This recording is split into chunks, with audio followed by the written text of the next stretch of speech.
আসসালামু আলাইকুম। দূরের এবং কাছে সবাইকে স্বাগতম জানিয়ে শুরু করছি আজকের রেসিপি। আজকে করে দেখাবো খুব সহজে মজার একটি ডেজার্ট। সাথেই থাকুন। প্রথমে আমি একটা প্যানের মধ্যে হাফ কাপ মধু দিয়ে দিলাম। আপনারা চাইলে এটা ক্যারামেল সস দিয়েও করে নিতে পারবেন। দিয়ে দিলাম 200 গ্রাম স্লাইস করা কাঠবাদাম। এখন আমি এটাকে মধুর মধ্যে ব্রাউন করে ভেজে নিব।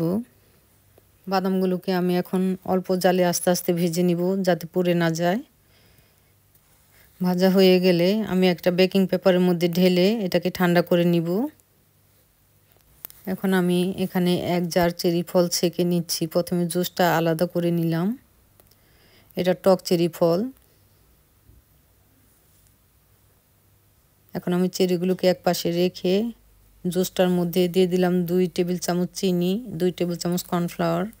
এটা দিয়ে ভালোভাবে মিশিয়ে একটু রান্না করে নিব। যখন জুসটা বলক চলে আসবে তখন আমি দিয়ে দিব ছেঁকে রাখা চেরি ফলগুলো। চেরি ফলগুলো দিয়ে সামান্য একটু রান্না করে নিব। রান্না হয়ে গেছে। এখন আমি সার্ভিং ডিশে ঢেলে নিচ্ছি। এটাকে একটু ঠান্ডা হওয়ার জন্য রেখে দিব। এটা ঠান্ডা হতে থাক। এখন আমি আরেকটা বোলের মধ্যে নিয়ে নিলাম 175 গ্রাম ক্রিম চিজ। এখন এই ক্রিম চিজের সাথে দিয়ে দিলাম ভ্যানিলা সুগার এবং 1/3 কাপ চিনি। এগুলো দিয়ে একটু বিট করে নিব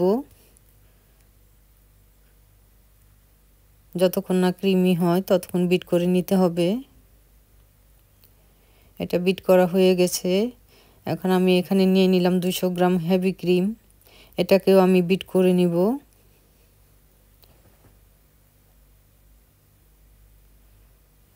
ভালোভাবে বিট করে নেওয়ার পর এখন আমি হুইপ ক্রিমটাকে ক্রিম চিজের মধ্যে মিশিয়ে নিব। এই ডেজার্টটি খেতে অসম্ভব মজার হয়।